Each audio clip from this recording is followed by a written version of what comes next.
PayPal, Apple, Amazon, Tesla, or Meta. All of those companies are interviewing dozens or even hundreds of people on a daily basis. Regardless for which position you go, you will very likely get a logical or a technical challenge. It could be for a QA engineer position or a QA automation engineer position. Today, I'm going to show you one of the technical, or I would say mostly logical challenges or homework interview assessments that one of our students have received in the past. And I would like to share a part of it with you so you would know how to pass such an interview for such a large company. This is going to be very handy for those who already have a QA experience, and also for those who have no experience at all, who are wondering what QA even is, because you will be able to apply the logic from your life experience. In order to get through this challenge, you should know, but it's not necessary. Number one, what is user story? Number two, what is acceptance criteria? And number three, what is a test case? But even if you don't know, you will understand it by watching this video. Well, I've talked a lot. Now let's get into it. But before we do that, guys, don't forget to hit that big fat thumb up button below, subscribe to our channel, and also join our Instagram and Telegram communities. Let's get started.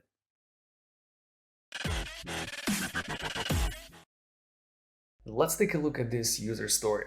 So imagine this, we have an online store, something like Amazon or Apple or whatever company I've just showed you. So we have an online store, we can sell products and we can buy products, we can return products. So as an online shopper, I would like the ability to request product exchanges through the retail's web application, which means you purchase something from a website and you won't have the ability to return the product or to actually exchange the product on a website. So, for example, you purchase Nike shoes and you want to get a different color or different size, or maybe completely different brand, or maybe even different item, not a shoes but shorts. Here are acceptance criteria. If the user requests an exchange on an unwanted product, different sizes and colors of the same product should be displayed as options to exchange with. Please note that only different sizes and colors of the same product should be displayed as an option to exchange with. The newly requested product is shipped to the user only after the exchange request is started online and the retailer receives the unwanted product at the warehouse. And the third requirement, or acceptance criteria, the exchange request expires after 30 days if no item is received. So which test cases must pass for the feature to be approved by QA engineer? Well, we gotta pick one or a few. So first one, verify a new item is shipped to the user's address once the exchange request has been started online. And actually, what I want you to do is, let's read all four of these. And I want you to put a comment below this video and tell me which ones do you think are should be checked and which ones are not. For example, first one, yes, will mean checked. Second one, no, will mean not checked. Third one, yes, checked. Fourth one, no, and is not checked. Please leave a comment below. I want to see which ones will you guess correctly and which ones you will not. But you can pause this video and go ahead and do that. And now I'm going to continue and tell you which ones I would check as the correct ones, as the test cases that needs to pass in order for this feature to be approved by me. So first, verify a new item is shipped to the user's address once the exchange request has been started online. Let's double check it. Verify a new item is shipped to the user's address once the exchange request has been started online. So I think this is the requirement that corresponds or correlates to this test case.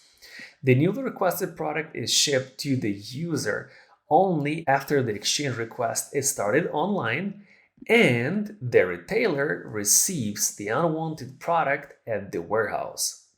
But here we're saying verify a new item is shipped to the user's address once the exchange request has been started online. So I will not check it because the request was started, but the retailer has not received an item for an exchange. So we're exchanging an item, but we did not ship it yet. So this should not be checked, in my opinion. Let me know, what do you think? Second one, verify that exchange request of a shirt with shorts of the same brand is possible. Let's double check it here. If the user requests an exchange of an unwanted product, different sizes and colors of the same product should be displayed as an option to exchange with. Different sizes and colors of the same product, but not different products. And here we have a shirt and shorts of the same brand is possible. I don't think that's possible because it clearly states that an exchange of unwanted product, different sizes and colors of the same product, only same product, not a different one, should be displayed as an option to exchange. So this should also not pass. This is not a legit test case for us. Fourth one, verify that an exchange request of black shoes with white shoes from a different retailer is possible. I don't think this one is correct because the different sizes and colors of the same product should be displayed. So we didn't specify anything about a different retailer.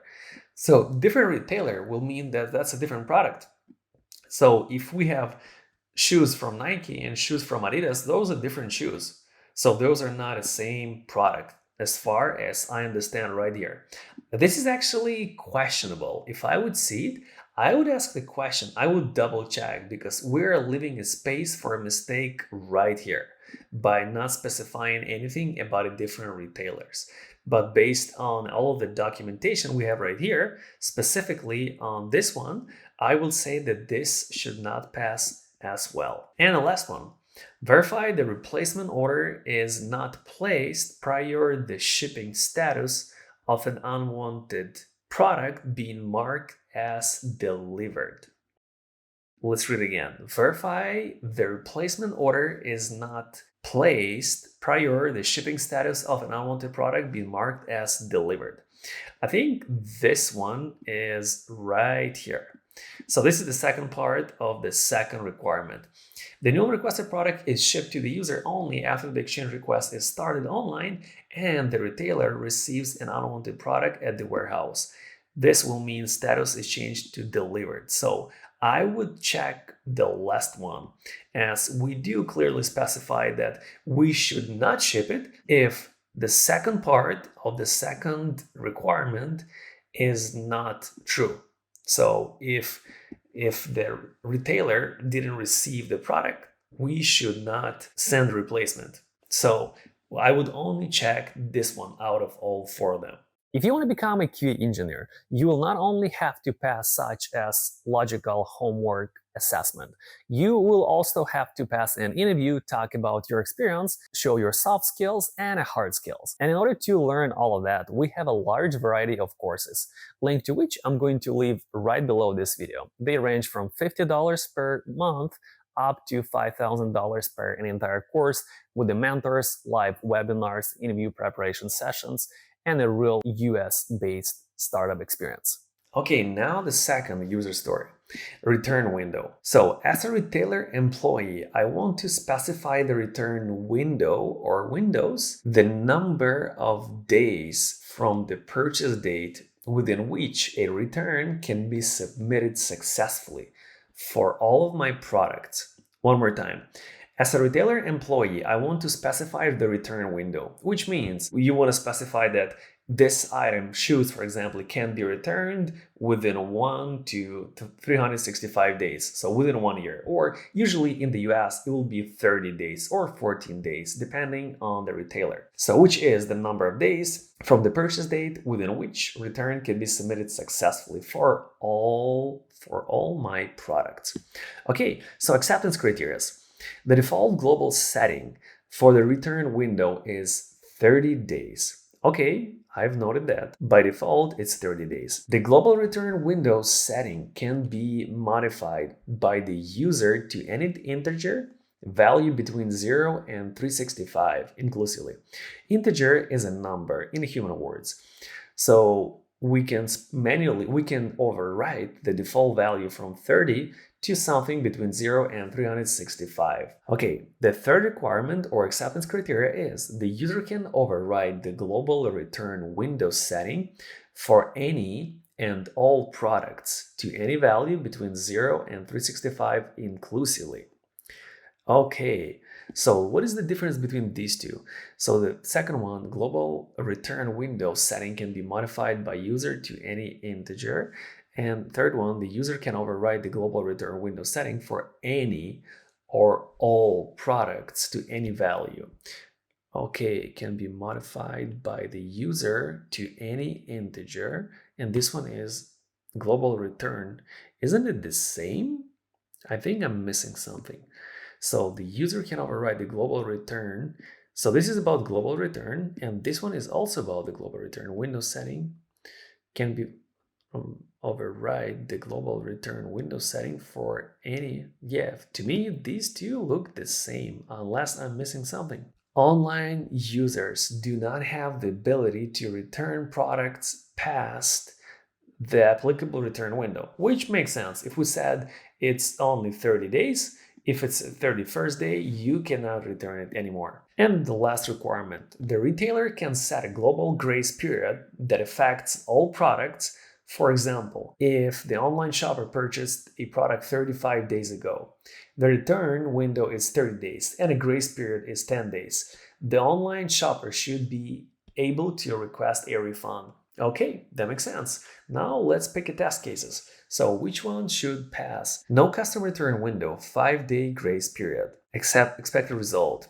A user can return any product purchased 40 days ago. So let's do the math. By default, we have 30 days. And we are specifying the 5 days grace period, which means 30 plus 5, 35. So if the user purchased the product 40 days ago, it should not be able to return the product.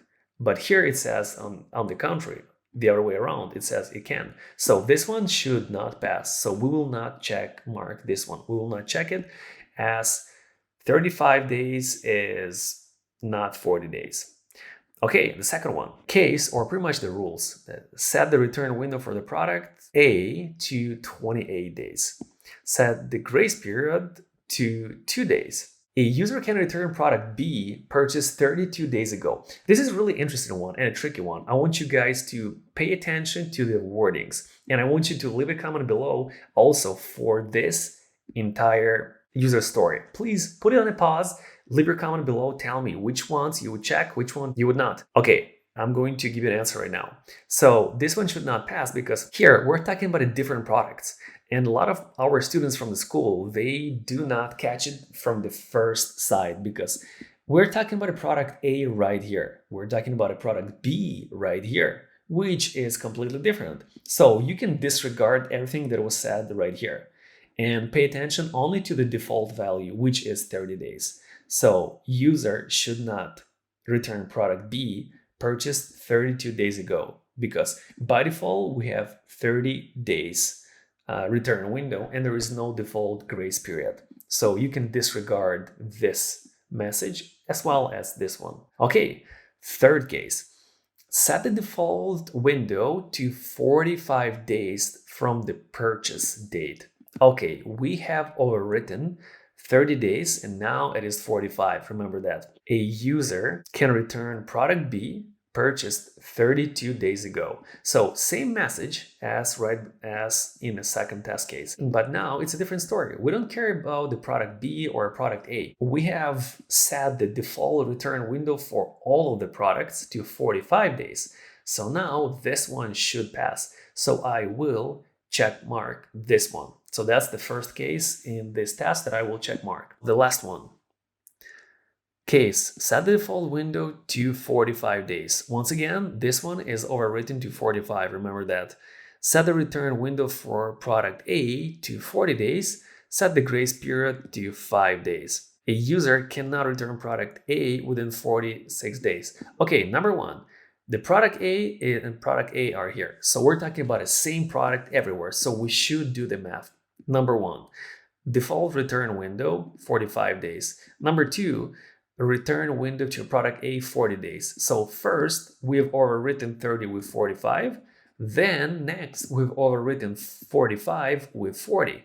So now this one default return window is 40 days. If the grace period is 45 days. So the user should not be able to return product A within 46 days because we have a total of 45 days, including the grace period. So this one should also pass. I would check this one. We've done a great job. We found out that only these two tasks should pass. Awesome. Now let's move forward to our next and the very last user story. So third user story, processing fees. Okay, the story is, as a retailer executive, I would like the ability to charge customer processing fees if certain conditions are met. Acceptance criteria. If no processing fee is configured, the return should be free. Noted.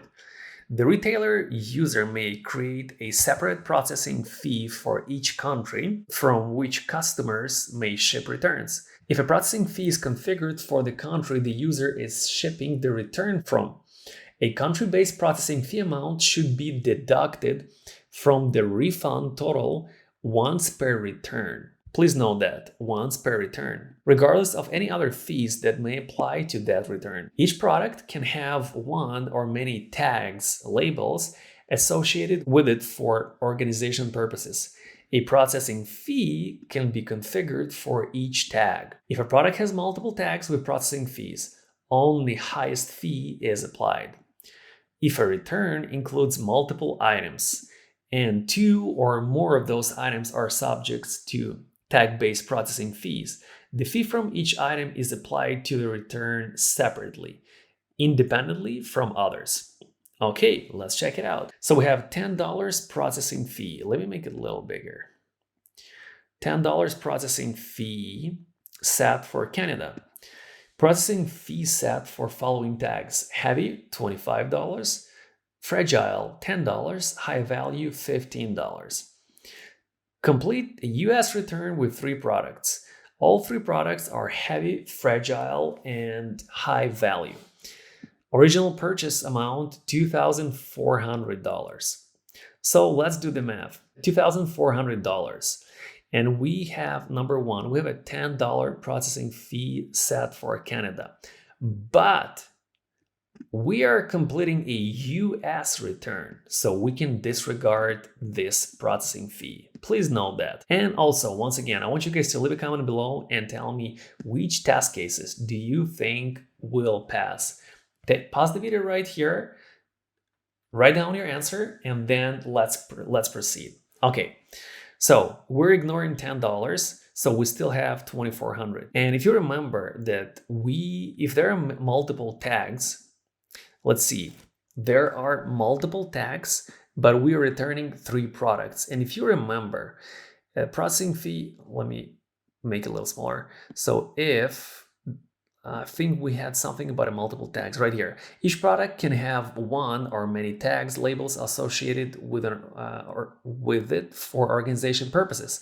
A processing fee can be configured for each tag, but processing fee set for the following tags. Okay, if product has multiple tags with processing fee, only the highest fee is applied, which means $25 only will be applied to 3 products. So 25 multiplied by 3 is going to be 75. 2,400 minus 75, it is going to be $2,325. So we're not paying any processing fee for the country. We're only paying it per tag. So minus $75, and nothing else is applicable. So this is correct. This is correct as case that we should check. We should put a check mark for because this one should pass. Okay, the next one. Once again, $10 processing fee set for Canada, and we're once again returning US product. So we're ignoring this one more time. And if you look at it, this is an exactly same case as right here. Complete copy. The only difference is the refund amount. So this amount is different. So this test case would pass if these $10 would be for the US products, or if it would return a Canadian product. But since it is not, this is the correct case, this is an incorrect case. So I will not check this checkbox. Okay, the next one. $10 processing fee set for US, and we are returning US products, so we're good here. We should count $10. Processing fee set for following tags: heavy 10, fragile 10, high value 10. So only one of them will be applicable. We're completing a US return of one product, which is liquid. And liquid has no processing fees. Please note that. So we have a $300 product. $10 return fee or processing fee for the US, and we are returning within US. So it's going to be $290. Processing fee for the liquid tag is none. But if you would not notice that, you would say this test case should pass, but it should not, because price, we should get $290 because we're only paying $10 USA processing fee. That's it. So pass, fail, fail. Okay, the last one. $10 processing fee set for Canada, and we're returning product in the USA again, so ignore that. Processing fee set for following tags: heavy 10, fragile 10, high value 10, liquid 5. Okay, complete a US return with one product, which is liquid. So $5 applied, $10 did not apply. So 300 minus 5 will be 295. So the last test case is passing because only $5 from the liquid tag is applicable. Only $5 liquid tag processing fee is applicable right here. So we are correct, and I hope you guys were correct as well. Well, you have learned a lot, and if you guys want to learn even more, don't forget to hit the like button below, subscribe to our channel, and join our Instagram and Telegram communities. Thank you, and I'll see you next time.